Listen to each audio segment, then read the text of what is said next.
up, because I'm teaching you how to leave multiple players ghosted, just like your crush. How? By using a module that I made. But unlike your relationship, this thing is functional. But let's see what features this thing has. Ease of use. You can easily change the main variables inside of it to adapt to your clones to your weird shenanigans. For example, if I'm going to add a spawn interval of 0.02, let's see what's going to happen. Heck, I'm going to have an army that's going to follow me around. It's going to fully mimic my whole movements, and it's going to copy the tools that I use. Pretty neat, huh? And look at this. Whenever a player stops moving, the activity goes all the way to 0. Because we also detect whether a player moves or not. Meaning we have integrated dirty updating inside of this module. And also, it uses dynamic pooling for optimization. Like, for example, have these settings, which are the most common for modules of this kind.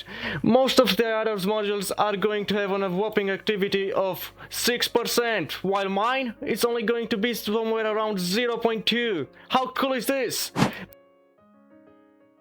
As for the downsides, I guess that it's still quite heavy, even at 0.5% activity, and this can increase based on the settings of the module. Hey, don't hate a player, hate a game, I guess. So now that you know what this system actually does, how can you add it to your game? Well, the first step is quite easy and trivial, I would say. Go to this video description, press the link, get the model, and then go inside of your toolbox. Inside of your inventory, you're going to find this AfterImage service model. Now, in case this thing doesn't appear right away, I'm sorry, but Roblox is a little bit weird sometimes, so that's why you need to be patient. Alright, so now that I have it inside of my workspace, I'm going to be dragging this model inside of the replicate storage. I'm going to hit ungroup on my keyboard real quick, which is Ctrl-U in case you guys didn't know. And this AfterImage head, make sure you actually contain this, because I found that during the testing for the Earth 15, they were just spawning headless copies of player's character, but there's still one crucial step for this module to actually work, and that is you need to add a collision group called AfterImage Ghost. In this case, by the way, you guys can change it, make sure that the ghost group name matches the collision group's name. So I'm going to add a new tab right here. I'm going to add a tool, which is going to be this collision group.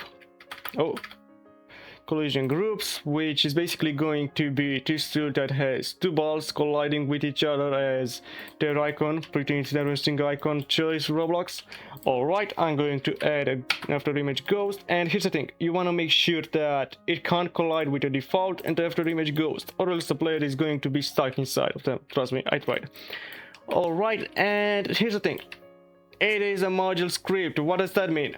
We need a local script to actually use it, or a server script, but that's not going to cut it. Like, this thing is not that optimized to use onto a server, so only use it on the client end.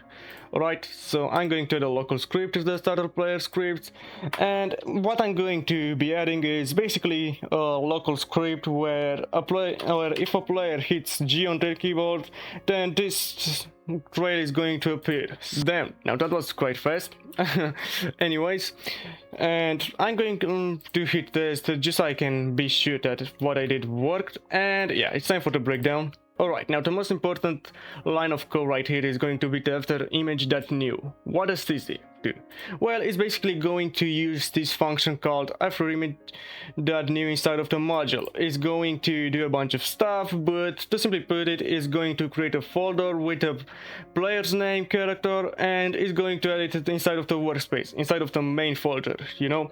So it's also going to call 3 different functions. The build pool is quite intuitively, it's going to make sure that all of the clones are stripped with illegal items or objects. What are illegal items or objects? Well, they're basically just scripts or local scripts that players can see. Like, come on, who would want to see face controls or anything? Oh, and by the way, because of these stupid face controls, I had to replace this AfterImage head inside of the replica storage, and to make sure that each single replica has a head.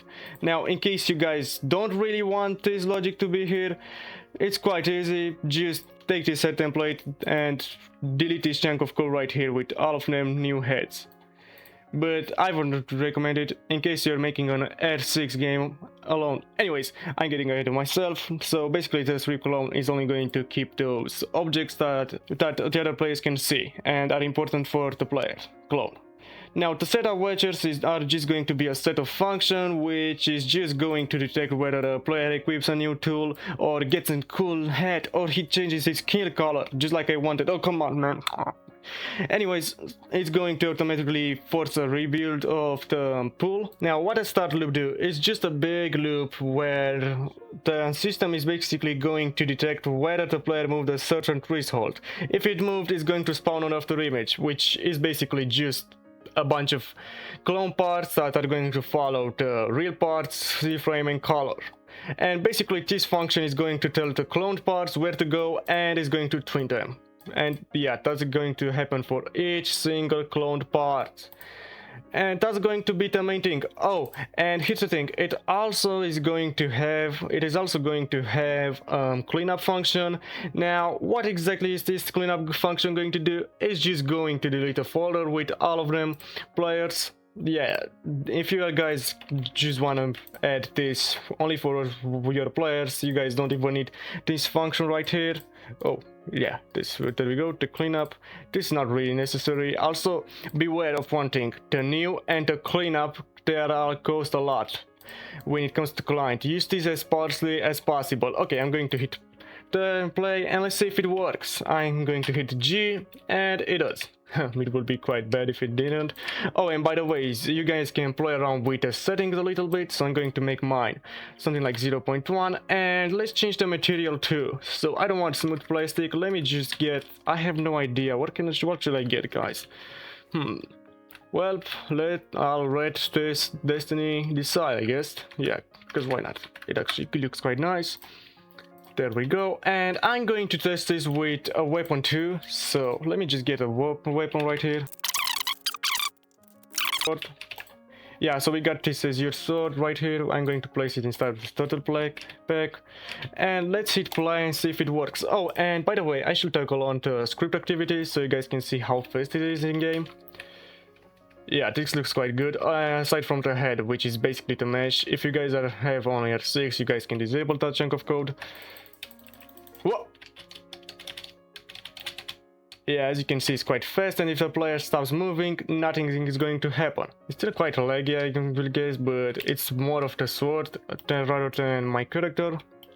Like, without a sword, I guess this activity is going to go down.